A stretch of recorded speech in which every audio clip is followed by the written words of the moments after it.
America के California में हरियाणा के एक युवक कपिल की सरेआम हत्या कर दी गई। उसका कसूर सिर्फ इतना था कि उसने एक अमेरिकन को सार्वजनिक स्थान पर यूरिन पास करने से रोका था। इससे गुस्साए अमेरिकी व्यक्ति ने उसे गोलियों से भून दिया। बराहकला गांव का रहने वाला कपिल करीब 2.5 साल पहले डंकी रूट से 45 लाख रुपए खर्च कर अमेरिका गया था। शनिवार यानी 6 सितंबर की रात को कपिल ने सार्वजनिक स्थान पर यूरिन पास करने से एक अमेरिकी मूल के व्यक्ति को टोका था। इसको लेकर दोनों में बहस हुई और अमेरिकी मूल के व्यक्ति ने पिस्टल निकालकर कपिल पर गोलियां चला दी। परिजनों के अनुसार कपिल अमेरिका के कैलिफोर्निया में जहां काम करता था, वहां काले रंग का एक मूल अमेरिकी आया। यह मूल अमेरिकी जब यूरिन पास करने लगा तो कपिल ने उसे ऐसा करने से मना कर दिया। इस पर बात इतनी बढ़ गई कि अमेरिकी मूल के युवक ने कपिल पर कई गोली दाग दी। इसमें कपिल की मौके पर मौत हो गई। आसपास मौजूद लोगों ने पुलिस को सूचना दी। पुलिस उसे लेकर नजदीक के अस्पताल गई, जहां डॉक्टरों ने उसे मृत घोषित कर दिया। इधर हत्या की खबर से पूरे गांव में मातम पसरा हुआ है। परिजन उसके शव को लाने की तैयारी कर रहे हैं। अब परिवार के सामने कपिल के शव को भारत लाने की सबसे बड़ी चिंता है। कहा जा रहा है कि कपिल का शव अमेरिका से भारत लाने में कम से कम 15 दिन लग जाएंगे। गांव के युवक की अमेरिका में इस तरह हत्या कर दिए जाने से पूरे गांव में शोक की लहर दौड़ गई है। कपिल अपने परिवार का अकेला बेटा था। पिता ईश्वर सिंह के मुताबिक उन्हें अपने बेटे को अमेरिका भेजने में 45 लाख रुपए खर्च हुए।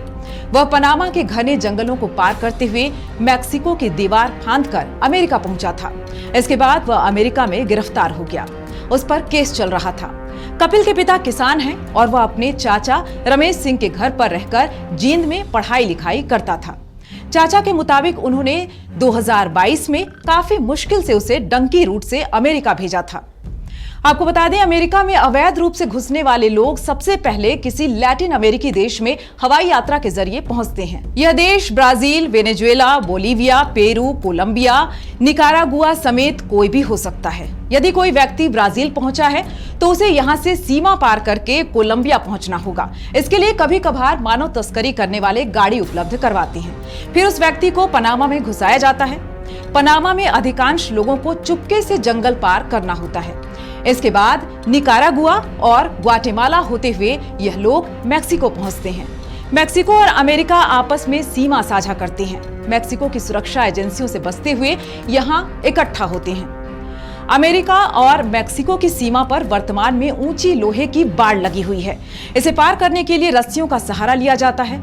डंकी रूट लेने वाले लोग अमेरिकी सीमा में घुसना एक उपलब्धि की तरह होता है।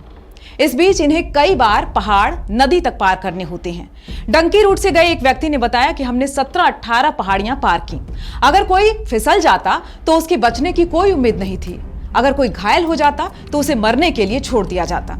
हमने लाशें देखी। एक और व्यक्ति ने बताया कि उन्हें नाव की 10-15 घंटे तक की यात्रा करनी पड़ी।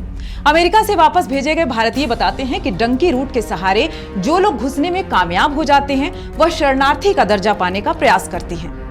सीमा पार करते समय अगर किसी शरणार्थी को अमेरिकी सुरक्षा एजेंसियां पकड़ लेती हैं तो वह दावा करते हैं कि भारत में उनके साथ उत्पीड़न हो रहा है और वह खाने पीने तक को मुहताज हैं। इसलिए शरण लेने के लिए अमेरिका पहुंचे हैं। मेरा नाम प्रियंका है और ये खबर जुटाई थी हमारे सहयोगी आदर्श ने।